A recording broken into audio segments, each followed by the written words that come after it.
Hello, everybody. Hello. Welcome back to the podcast.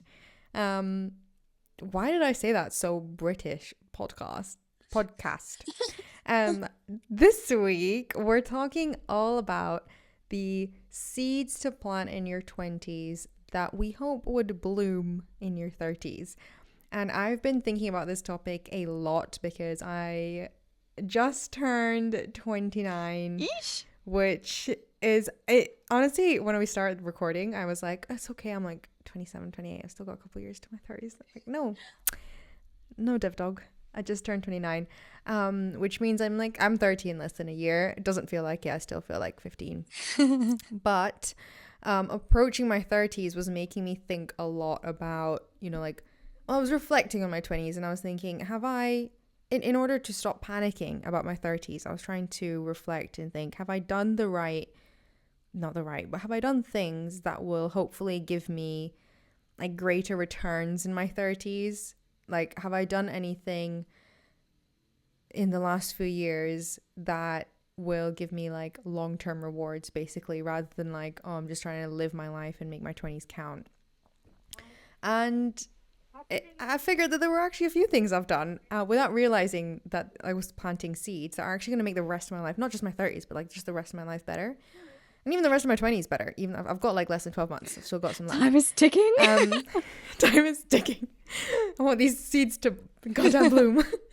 And a lot of them revolve around, like, for me, health and wellness in terms of like my mental health and my physical health, because those are just things I've been taking a little bit more seriously in the last like year. But there's also like financial things I think that I've done, accidentally started my financial literacy like journey when I was 24. But that's obviously, as you might know from listening to our previous episodes or just kind of understanding about like money in general, the earlier you do things with money, the better. And yeah, I want to kind of talk about different things, like different little seeds you can plant, how you can plant them, and what the actual benefits are in your 30s and beyond. Um, Farah, have you thought about this at all? Because I think it's a weird way to phrase sometimes, like, okay, self help, what kind of improvements you can make that then affect you later on, like not instant gratification things. But yeah, have you ever thought about like how your decisions now will affect you in your 30s and beyond?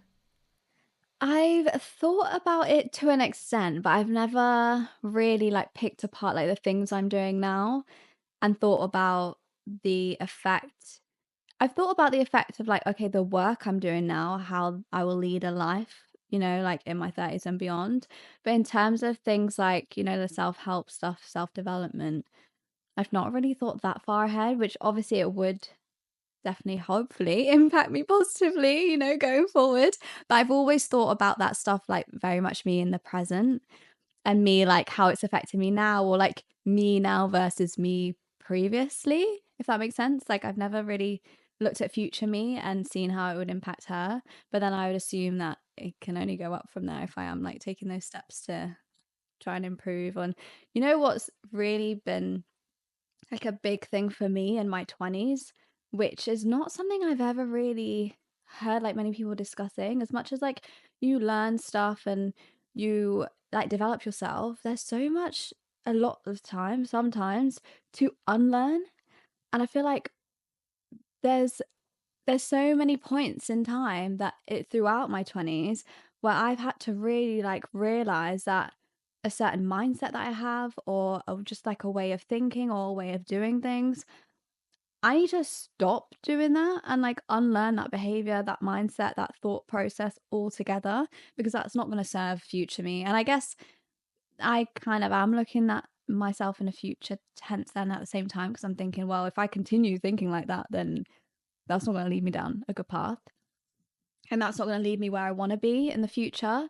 So that's been like a huge thing for me, I think, in the past, well, I can say almost 8 years now. So I think, and that's something that I've probably struggled with most, just because I always like glean a lot of my like learnings, or like, seeing if I'm going in the right direction based on what I can learn from other people, or like just knowing where I wanna be, seeing someone that's achieved that, and then seeing, like, what they did to get there, or just, like, learning a lot from other people, but I never really hear people talking about, "Okay, well, I, have these characteristics of, like, being a perfectionist and all this stuff," but I actually have to unlearn that to push myself forward, and I think that's been a big part of my, like, journey so far, which hopefully my 30-year-old self will reap the rewards of. Yeah. I think it's really good to focus on like actually things to unlearn, like what's not going to serve me in my future. And I really like the future you like lens as well. I think Mhm. that's a really nice way to like marry together the goals you have for yourself and like what you can actually do to get there as well, like seeing yourself as the version of you that's already achieved those goals. But I think a really nice way to think about like things I need to unlearn, I think for me this year I really had to unlearn because I am approaching my 30s, like I'm really had to unlearn the idea of like, okay, I can do that later, or like, oh, that's not a priority right now. Because, and that's in any sense of like whatever I'm trying to do, whether it's like a big goal that I'm just like, I'll put that off when I'm ready for it, or if it's literally like something that will help me, like eating a better meal or going to the gym or something like that, where I'm like, oh, I can just do that another time. It's like getting over that mindset has really helped me now, but is definitely gonna actually physically improve my 30s and beyond, because I'll be actually like achieving and going for the things that I want more. And that's been like such a learned practice just in the last few last few months of like every time something pops up, instead of thinking, oh, I can do that later, I'm like, okay, I'm gonna map out how I can do that right now. Or tomorrow as soon as I wake up. And that's Yeah. been really difficult to actually implement in my life, like action, taking action. I guess it's that idea of like creating new habits for yourself as well, which is so hard the later that you try and do those. The older you are, it's probably a bit harder to create those new habits because you have to like undo older habits in order to form those new ones. Like they have to be replaced at that point because you've already been set in your ways and you've got your routine or your way of doing things, or you've just got that automatic response of, okay, I'm going to do this later, or your automatic response to like certain situations will play out without you even like knowing because it's your subconscious taking over. So at that point, you're unlearning behaviors in order to form those new habits, which is, I feel like is a bit more difficult the older you get, but it's still doable. And I feel like if you acknowledge that that's the pattern that you need to kind of end and then like jump into that new habit, and like I think we've talked about like habit building in itself in a previous episode anyway, but I think that's also something that I've been actively learning how to do in my 20s as a whole, because we don't really get, I feel like we don't really pay attention to the fact that we're building all these like habits subconsciously and not even intentionally, like the way you react to things or the way you approach your like daily life or like the decisions that you make are based on habits that have already formed, and we don't actually like acknowledge that a lot of the time. Um But yeah, so that's definitely something that I've experienced as well. Yeah. And I like the fact that you're like the act of unlearning something, like the act of letting go of a bad habit in itself, I think is something good to get used to doing, because I feel like that is the act of like planting a seed. And and you said it's really hard to do that the older you get. So I feel like doing that a lot in your 20s, like unlearning things or even just recognizing when something isn't going to be beneficial for future you and then doing something to change that. The act of doing that is really super hard. And I feel like you don't want to wait till your 30s to start trying to like unlearn or change your habits, because the actual act of doing it is harder. But do you have any like actual things you've had to unlearn in your 20s that you have like tangible things that are going to help you in your 30s? Um, a lot of things, I think. I feel like I don't know, I think maybe just my approach to things. I've had to unlearn the idea of like the fear of being wrong, for example, or failing, because that's held me back a lot in terms of like just wanting to go after the things I wanted to do full force. I've always kind of held back a little bit in that fear. And that whole like lack mindset, scarcity, like what if things don't work? What if I never have enough? Like all those kinds of mindsets I very much had at the beginning of my 20s, and I've spent these past years like chipping away at those. And I feel like I'm slowly coming to a place where I am very much like separated from that mindset now. But it takes a lot of work. I'm trying to think anything else. Like things like I guess the boundary setting thing is very new to me. Even in like I would say in my later 20s, I've really started to kind of unlearn the idea of like worrying about what other people think and, like constantly just that self-sacrifice in nature, I think is not healthy. And I always used to have the mindset of, well, as long as I, make everyone else around me happy, then in turn that would make me happy. And it does to an extent, but then you get to a level where you actually hold yourself back and you're the only person responsible for your life. So then you can't blame other people for you making the choices to like put yourself second best, because at the end of the day you've made that choice.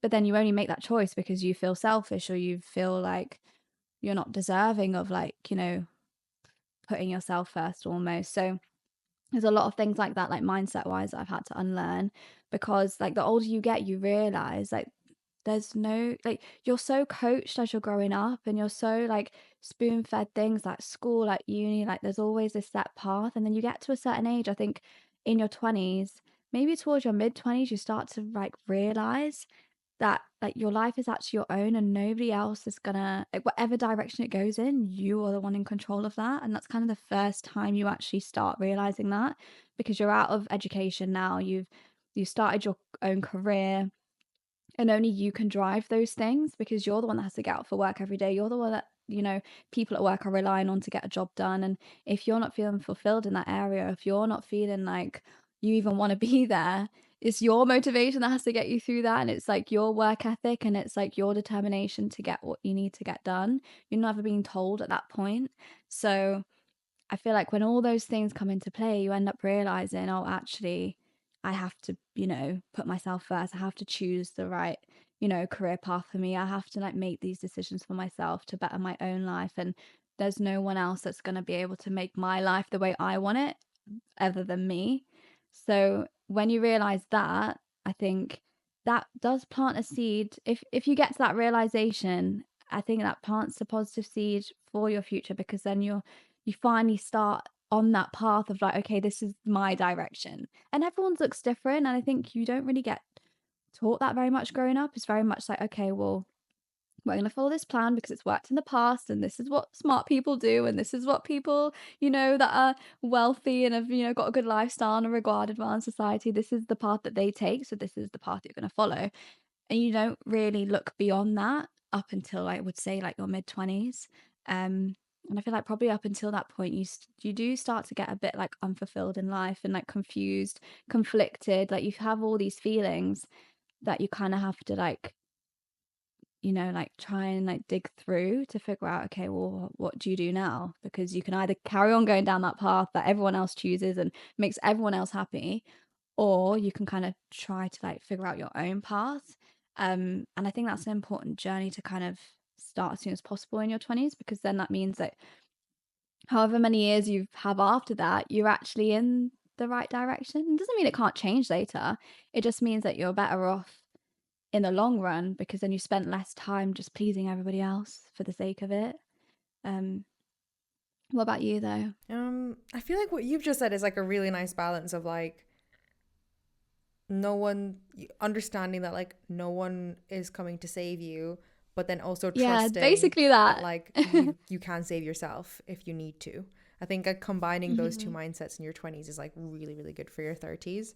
But I made a video on this online, and what really triggered people about the video was me saying that a really important seed to plant in your 20s is to stop blaming the world and your parents for like all of your problems. And people found it so triggering because they took it as, well, I'm allowed to blame my parents because I had a horrible childhood and that's the reason I have all of these like issues and that's the reason I need therapy and all this stuff.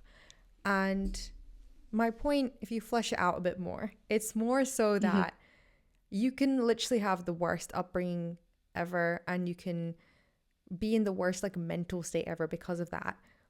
But until you kind of own your life and the fact that you now have control over your own happiness and that's not dictated by what happened to you when you're younger, that's the point then you can then allow yourself to like experience all the good stuff in the world and like experience like happiness and the fact that despite all this crap that happened to you, you're still choosing to be happy and like feel joy and like go after the things you want.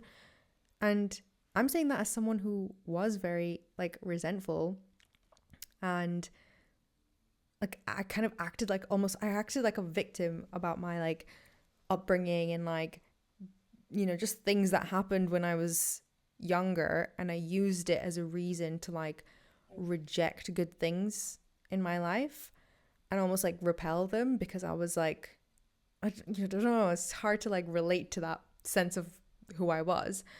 But I think that's why I think it's a really good seed that I planted in terms of like just accepting that, okay, it's fine. Like I had that experience growing up. But despite that, I'm still choosing to not let it like be the narrative for the rest of my life, even though it plays a huge part in it. Yeah, I think that's the important like distinction, because if you did continue that like victim mindset, what I've noticed with people that hold on to like those things that happened to them in the past, they victimize themselves in every area of life, and it becomes like the world is out to get them, and like everything beyond that is always someone else's fault. And not, it doesn't take away from the fact that yeah, you might have had a really tricky time like upbringing and bad things might have happened, but if you don't spend that time like actually healing from that and like letting go of that pain, or it doesn't mean that you have to like forgive the people who hurt you, or like you have to like keep them in your life, or you have to like pretend to be happy around them or anything like that. Letting it go just means that you're not like constantly consumed by that pain that they caused you, and you're constantly like reliving that almost in the present. Because we've spoken about before in episode, like the past is literally what you choose to hold on to. Like it's all in your head at that point, because now you're in the present. The past doesn't exist anymore. So if you are choosing to hold on to that throughout your 20s, I can bet my bottom dollar that in your 30s, you are going to be that type of person that is like fully feeling like everyone's out to get them. Life's not working out. Like I'm a victim because like they did me dirty now, and like I've been done dirty in the past, and now people are continuing to do me dirty, and that will be your constant like life focus. Like you'll always be looking out for people who are trying to get at you and are trying to like pull you down. And I think that's such a dangerous mindset to continue, like even beyond your 30s or even in your 20s. So it's such a I think it's a very valid point you made in the video, but I can understand why people would be triggered by that, because I think me maybe 5 years ago would have been very triggered by that. Yeah, I would have been. Yeah, Yeah. because I would have been like, "What do you mean? Like, I've been hurt. Like, of course I'm gonna be, like it is their fault." But at the same time, like you said, like you are a fully functioning adult. Like our frontal lobes are developed at this point. Like we are fully formed, brain wise, everything wise. So there's no excuse why. Like, yeah, it's shit that it happened, and yeah, it's shit that you have to, like heal from stuff, but you deal with the cards you've been dealt, and you don't want to put yourself in a position where yeah, you've been through shit, but now you're deliberately putting yourself through more, Yes, that's because that's exactly the it. choice. Yeah. Yeah, that's the choice. Like when it stopped happening to you and you're taking the therapy for it and you're on your own, why is your life still narrated by what happened? Even Yeah. if it was yesterday.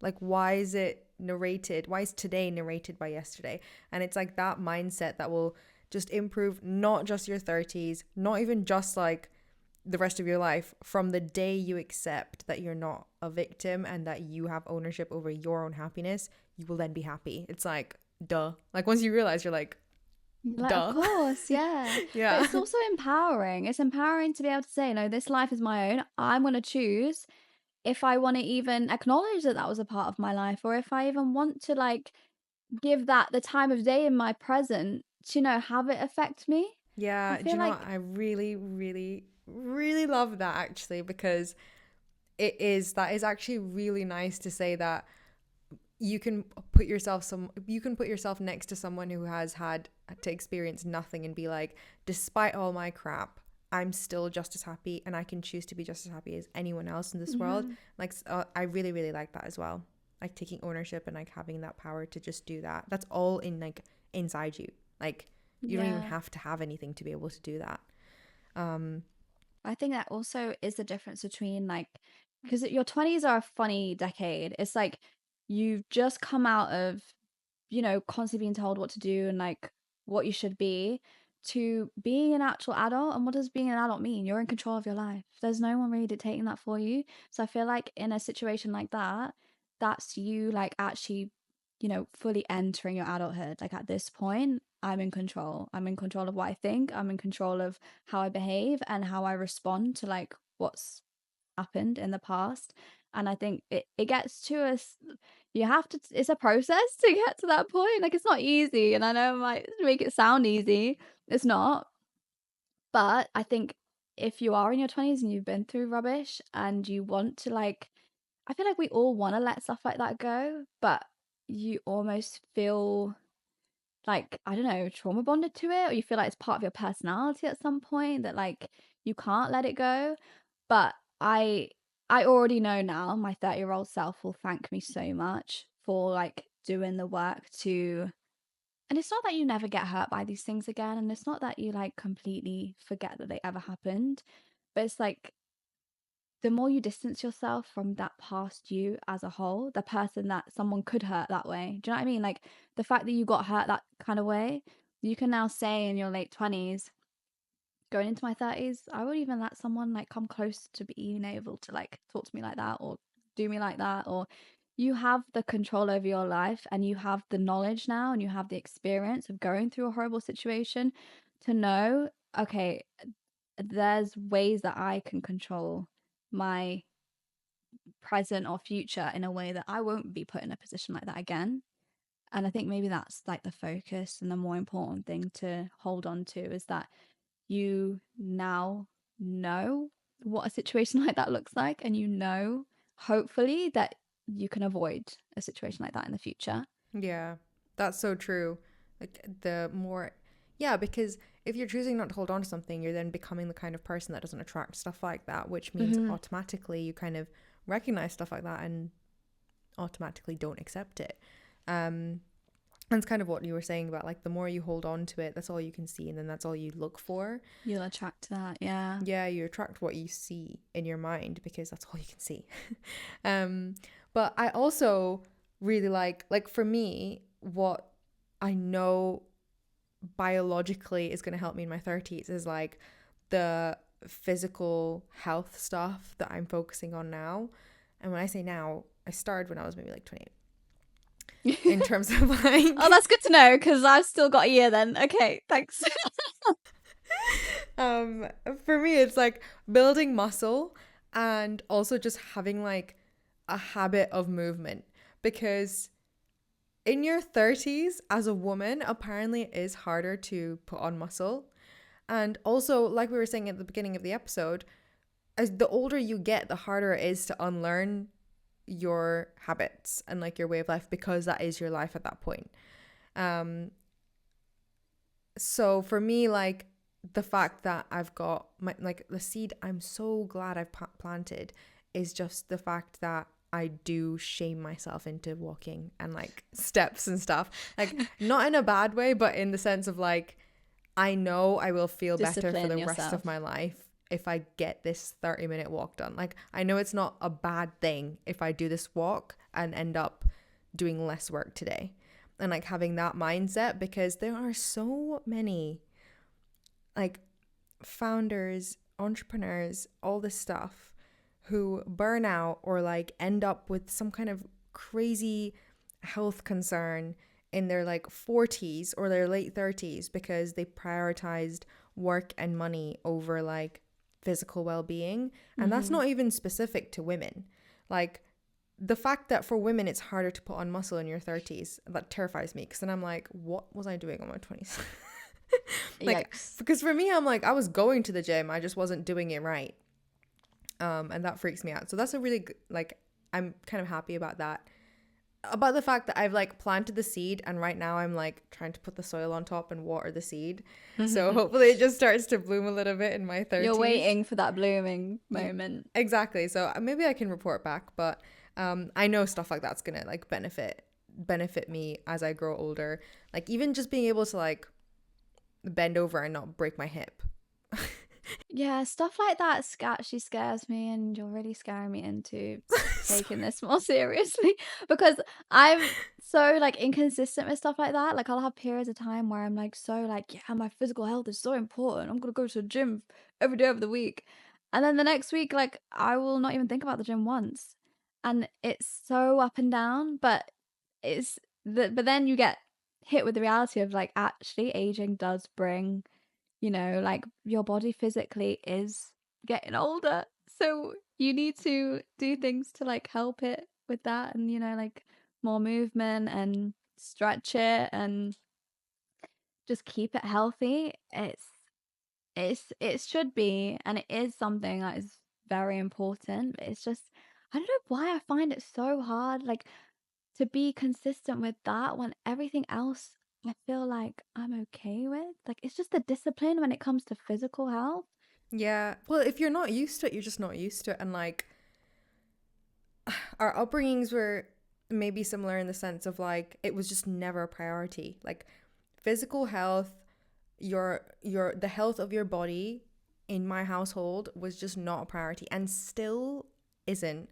Like I've made the best choices that I have made for my physical health in the last year and I'm still like being called out a little bit sometimes at home. And so I know it's like it's just a cultural thing, I think, for my family especially, which is ironic.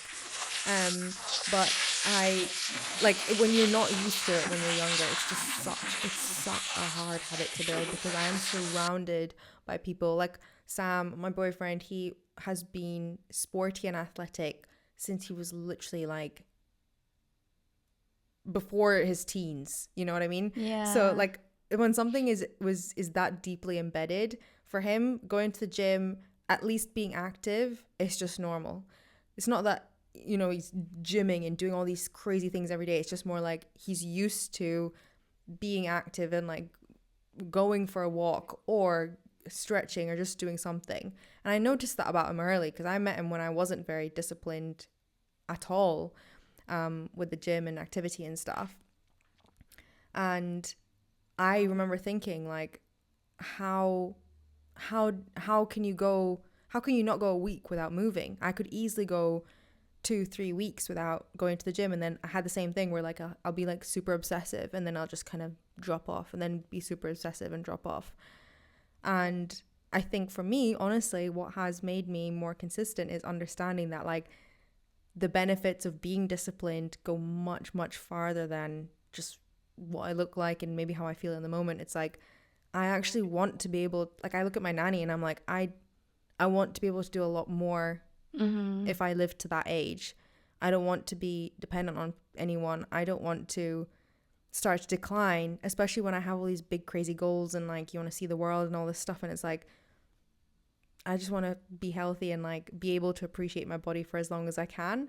And that really gives you motivation. And that Yeah. really drives your discipline every day. But I feel like you do need to get to a certain point to see those as benefits rather than being like, I can worry about that later.